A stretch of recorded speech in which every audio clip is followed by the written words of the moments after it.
So kung mapapansin nyo po yung ating picture, red po yung kanyang mata. So ito po ay karaniwang nangyayari sa ating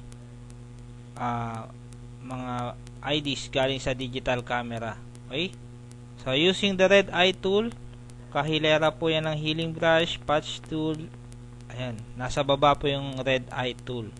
So select nyo lang po or press J several times hanggang sa maging ganito po yung icon. So that is the red eye tool. So pantanggal po ng red eye. So just click po dun sa bandang may red. Okay? So kung black na black naman po yung mata, so pwede nyo pong palitan yung dark amount kasi nakaset po yan sa 50%. So pwede nyo pong bawasan or dagdagan. Depende po sa gusto nyo pong blackness nung ating